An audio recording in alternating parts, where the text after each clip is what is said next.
Yes, these are the concepts that you normally have in basic macroeconomics problem. GDP is an essential measure of economic standard in countries, and normally measured in terms of nominal GDP. But for some reason, sometimes we need to translate it to real GDP or GDP per capita. For doing this, we need concepts such as inflation, deflator, and also sometimes you need to calculate the purchasing power of some countries per capita, GDP per capita, in terms of in relation to some other country. And in these examples, I'm going to look at the Swedish citizens' purchasing power parity compared to US citizens. All right. This is an example I had in my recent exam. We start off with real GDP, and we have the population in Sweden, very little, 9.30 million, and these GDP numbers are in billion real GDP. We have foreign exchange, means Swedish citizens need to pay 7.473 Swedish krona in terms of getting $1. So this is the foreign exchange for Swedish citizens. And here we have some numbers, prices on Big Mac in Swedish krona in Sweden, and in US dollar in US. And we are going to use this to compute purchasing power parity per capita. This is a very similar problem. The only difference is that here you start off with nominal GDP. And you are asked to calculate real GDP per capita instead. Here you start with real GDP and you are asked to calculate nominal GDP per capita in these different terms. All right, we have to go through step by step here to solve the problem.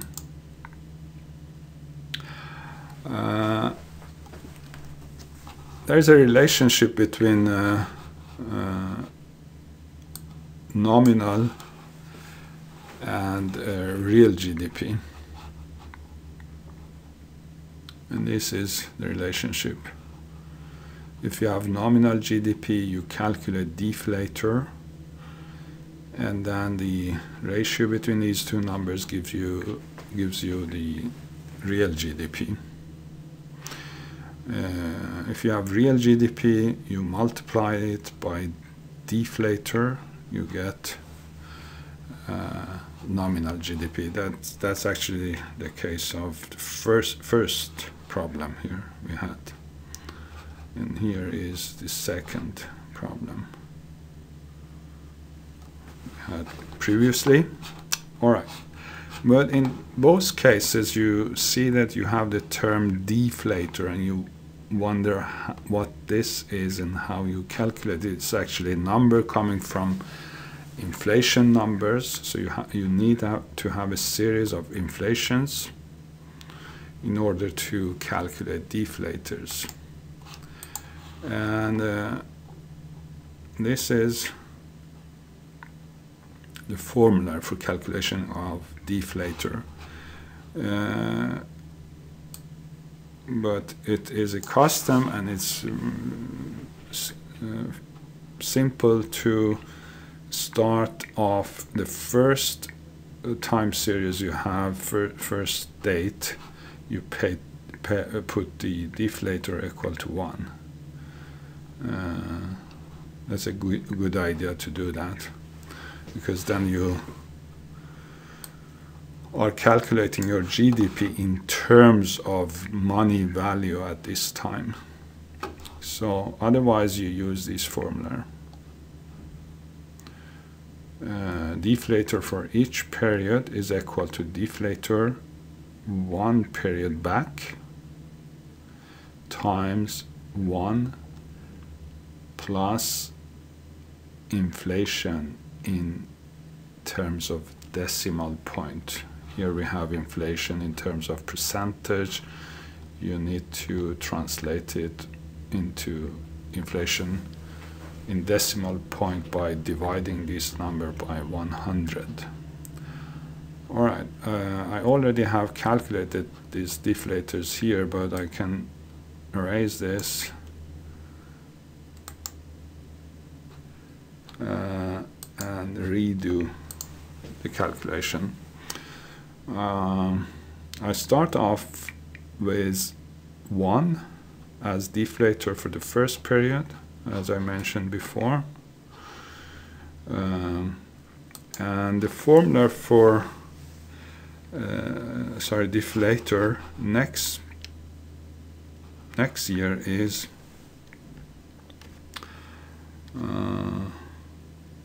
this.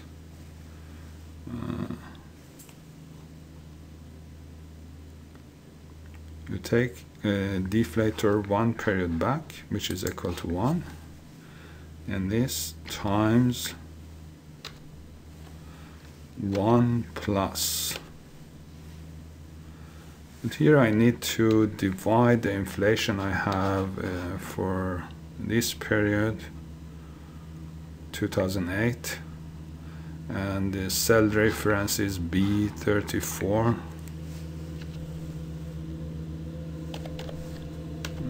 I divided by 100 to use the decimal format of the inflation number. Sorry, I need an extra parenthesis here, so now it is fixed. And it's very simple to see. If your deflator is 1 in 2007, 2008, your deflator has increased by exactly the amount of inflation, 1.3%. So next, again, you start off with deflator 1 period back. You multiply it by 1 plus. You have to start a new parenthesis to make this division.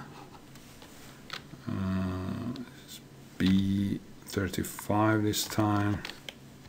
The cell reference divided by 100, 2 parentheses. Now you can see that a deflator has increased by 1% of this to 1.023. So you have to carry out actually all these calculations for all these numbers, but here I just copy numbers. So you see in all these you have the same formula, which is based on this formula. Well, when you have the deflator and the real GDP here, so real GDP time deflator, it is the deflator, I'm sorry,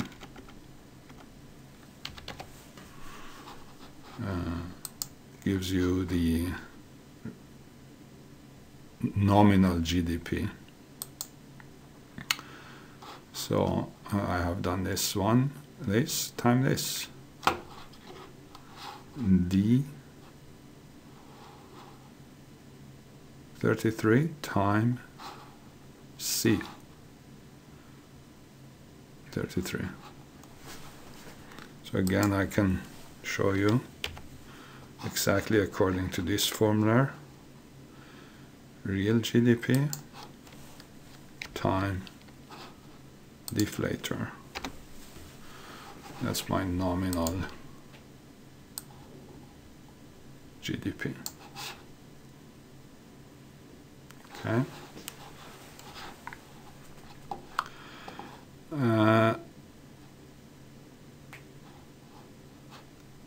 If we had start off with nominal GDP, as according to this problem,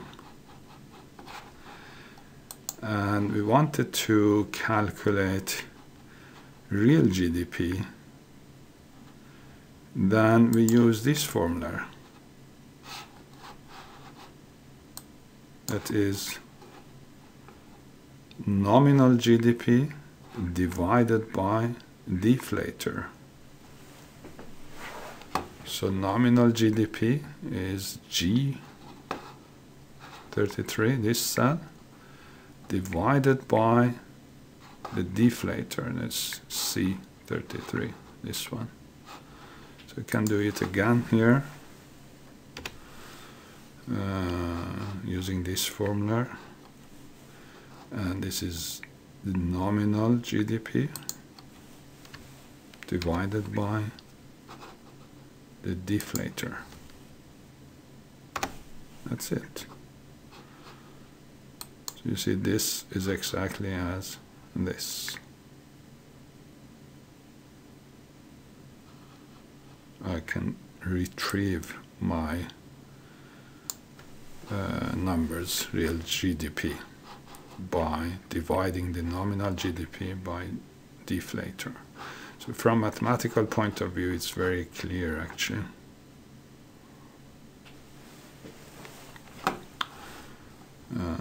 You just divide both sides here by deflator, so you get rid of deflator here, you get this formula. Alright. Now I would like to talk a little bit about the relationship between these two numbers, inflation and deflator. It's maybe beside this, but actually in some problems the deflator is given and you are asked to calculate inflation from these deflators. So in this case you have the inflation, so you ignore it. So suppose that you have in your problem got deflators and you are asked to calculate inflation, and this is the formula you need to use to calculate inflation from deflator. So you take the difference of deflator for two periods, time t minus deflator t minus 1, and you divide it by deflator t minus 1, and that's actually a typical formula for calculating percentage change in any kind of series, so it's not a big deal. But for the first time, first observation here, deflation is you cannot calculate, sorry, inflation. You cannot calculate inflation because you don't have deflator one period back to this time. So you don't have deflator for 2006. So deflator is not available for the sorry, inflation is not available for 2007 because deflator is not available for 1 year back from this time, 2006. Okay, we go ahead and do this calculation, calculating inflation using this formula. So first you have deflator for exactly the same period that you want to calculate inflation for, minus deflator one period back, is this one, and this difference is divided by deflator 1 period back. So you see that you get exactly the inflation for 2008, which is 1.3%. Once more, start off with parentheses because you want to put this difference between these two deflators in the parentheses. So this 2009 deflator minus 2008 deflator divided by 2008 deflator. I'm sorry, I didn't put this division sign. So see, exactly resembles the 1% inflation. We carry out this, you see that you get the inflation from deflators. You could graph this inflation. You can see inflation, how it changes. You might be asked to calculate inflation in some commodity, some good or something. In this case, you might be asked to calculate the inflation in Big Mac prices in Sweden and Big Mac prices in US and compare this with inflation in Sweden.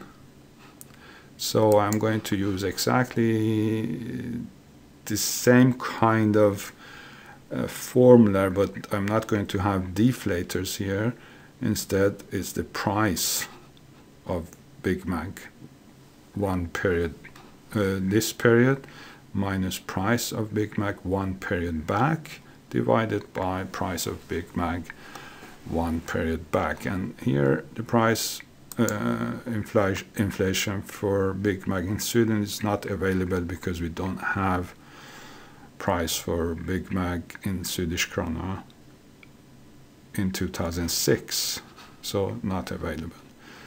But for 2008, price inflation for Big Mac in Swedish krona is possible to calculate by taking the difference of price, this one, minus the price of Big Mac one period back. In this case, actually no change in prices, and you are going to see that the inflation in Big Mac prices 2008 is 0. But for this time, 2009, you see prices goes down from 35 to 33. You should expect a deflation, a negative inflation.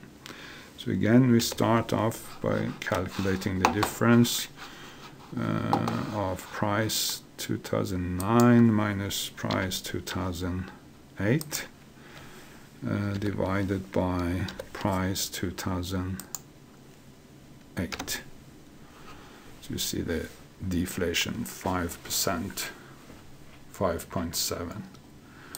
If you carry out all these calculation, you see the graph. I have the graph of price inflation in Big Mac, and you see that is swinging dramatically compared to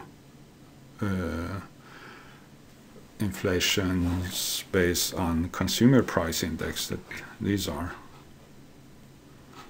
So price of Big Mac changes much more erratically than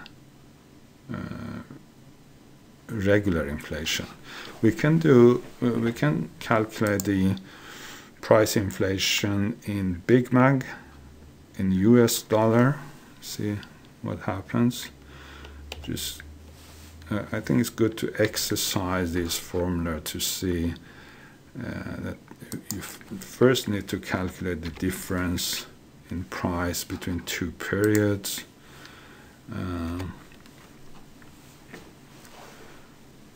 The second period minus the first period divided by the first period. And the reason that this price inflation is not available here is that you don't have the price of Big Mac one period previous to this one. So always you miss one observation when you calculate inflation. Here is inflation 16% from 2.5 US dollar to 2.9. Here it goes down. You should expect deflation minus inflation. And here again deflation. And you can see how the graph develops here. So what we can conclude from this graph is that food prices are more erratic than regular inflation. Another comment we could make is that food prices in US is more fluctuate more than food prices in Sweden. Well, based on this example, you see that the food inflation in Big Mac in US is much more erratic than Big Mac price inflation in Sweden. And the blue one is the inflation based on consumer price index. So that's an interesting observation. Now we can show you how you can calculate purchasing power parity. To calculate purchasing power parity,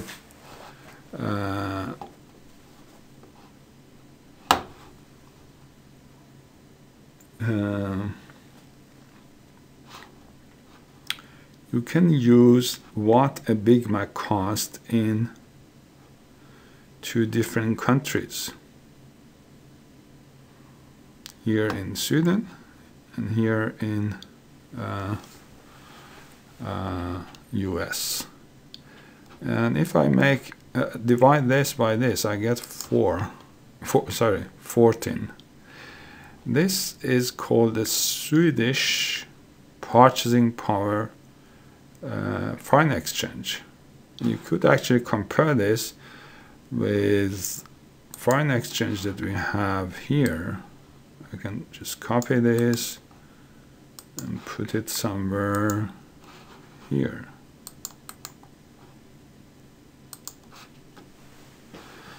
You see, there are a theory that says that foreign exchange rate follows a purchasing power parity rule, means that actually foreign exchange rate between Sweden and US should be 14 according to this, but we see that is actually not. There are some theoretical explanation for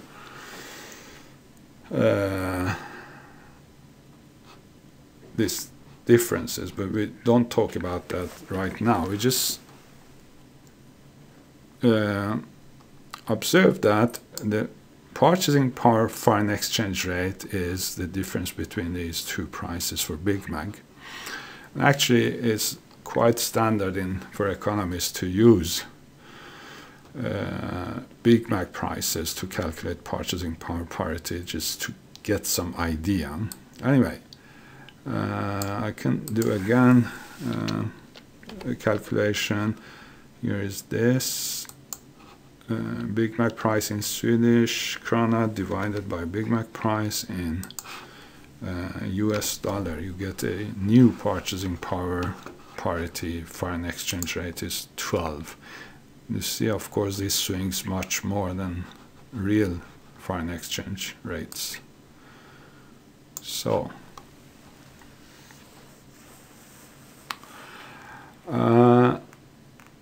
now if I want to have GDP numbers translated in purchasing power parity for Swedish citizens, means that if they get their money and use it in US market, you will have these numbers.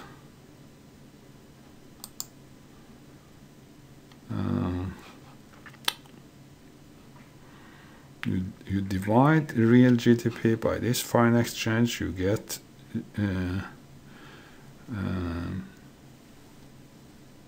real GDP in purchasing power in US dollar.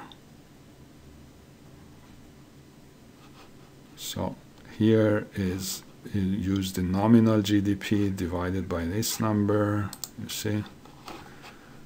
Real GDP, nominal GDP divided by Swedish purchasing power exchange rate, foreign exchange rate, you get this.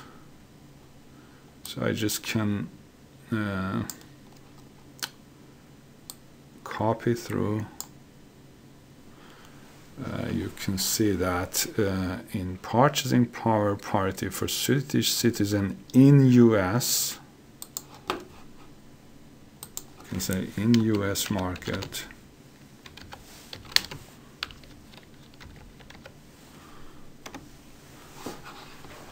the real GDP in billion is this, and in nominal GDP is this.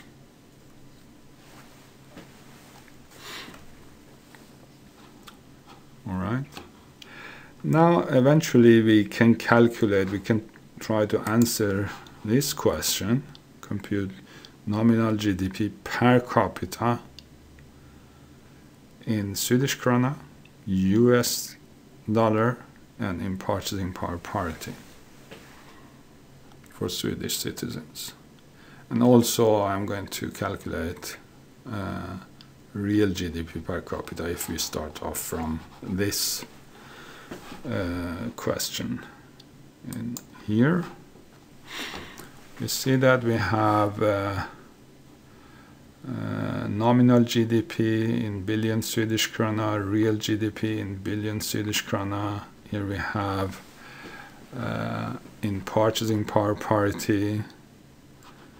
And actually I could also calculate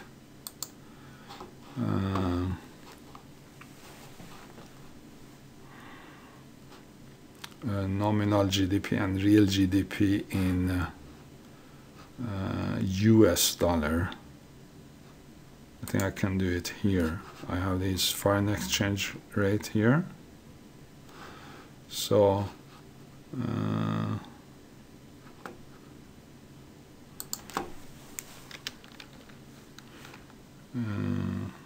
GDP in US dollars.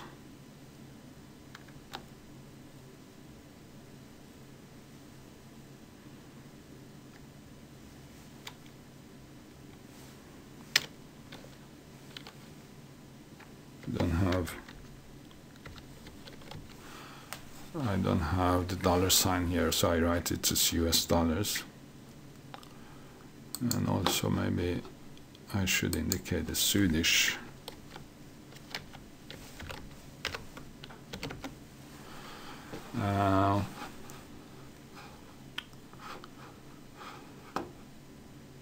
In billion.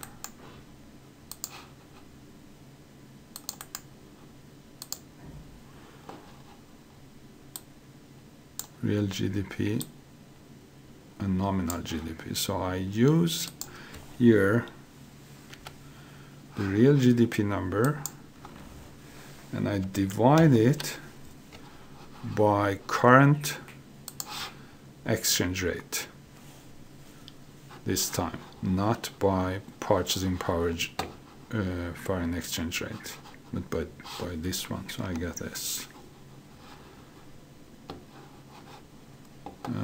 So actually what I can do, I copy all this through, and the same here. I can use nominal GDP divided by foreign exchange rate.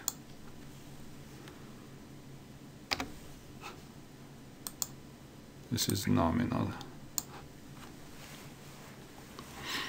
So I can use these numbers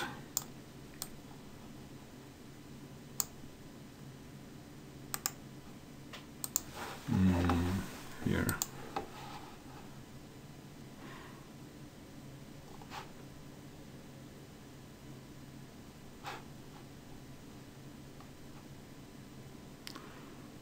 Well, I put it, let's see what I have copied.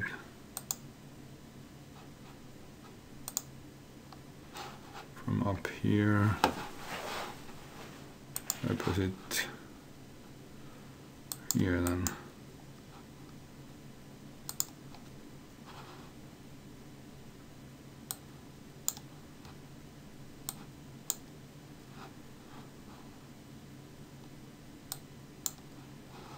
So now I have GDP in many different type of numbers. These are GDP in Swedish krona, nominal GDP, real. Here is GDP in purchasing power, real, nominal, and here GDP in US dollar, real, and nominal. So you could actually divide all these numbers to get per capita.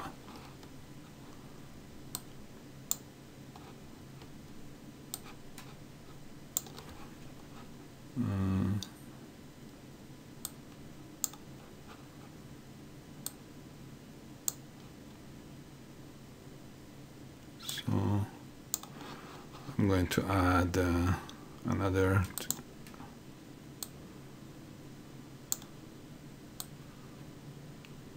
set of per capita. I just copy this and put it here, and I say per capita here in US dollar.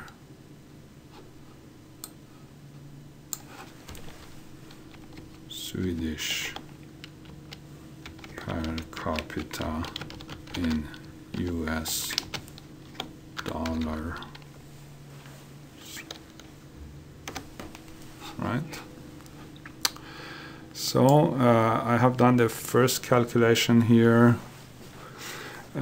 What you need to do here, population is in million, while these GDPs are in billion. So if you have to be careful for these different scales. You have 3 zeros more here than here. So therefore, when you divide this nominal GDP, for example, by inflation, you get the by population, you get the per capita. To make this scale correct in Swedish krona, you have to multiply it by thousands, 1,000. Here I have an example of writing down all zeros. You can see the formula here.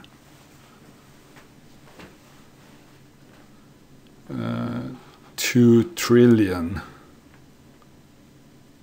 907 billion and so on, divided by 93 million. you see that you get exactly the same number as here. But if you get rid of all these zeros here, you just can you have in this format. What you need to do is to multiply this division by 1000 so you get it right in Swedish krona. So for next year I can show you how you do it. You take this number, nominal GDP, divided by population in Sweden this year, and all together needs to be times 1000, and therefore you need to put this division operation in a parenthesis. So, and you copy through. This is per capita real GDP. So you use the real GDP numbers here for 2008, real GDP numbers, divided by population this year, and you need to put this division in the parentheses and then divide it by, multiply it by 1000. You see that you get this. All right, the others are exactly the same, so now you use these numbers. I have the example here. All these numbers are divided by population. Here I use the GDP numbers, real and nominal, in US dollar, and carry out exactly the same kind of calculation. I start off the parentheses here. So real GDP in US dollar divided by population in Sweden times 1000.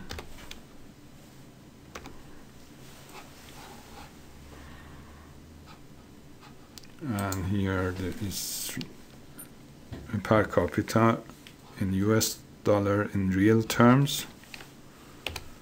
I use,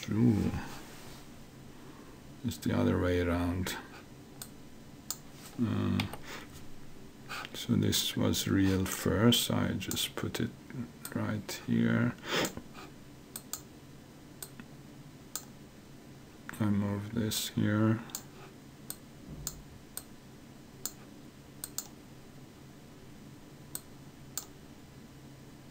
I move this here. So the first one was real GDP per capita in US dollar, and this second one is nominal GDP per capita in US dollar divided by population times 1000. I need to change the format here.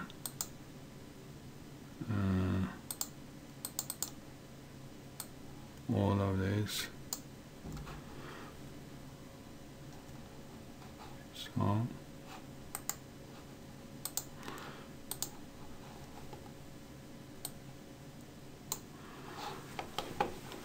yeah, so you need to do all these calculations.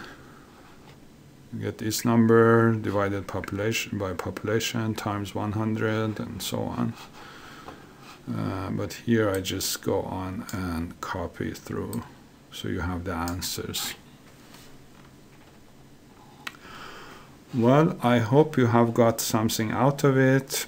Of course, if you have some background knowledge about GDP, GDP per capita, purchasing power parity, inflation, and deflator, you will understand this solution much better. Thank you very much.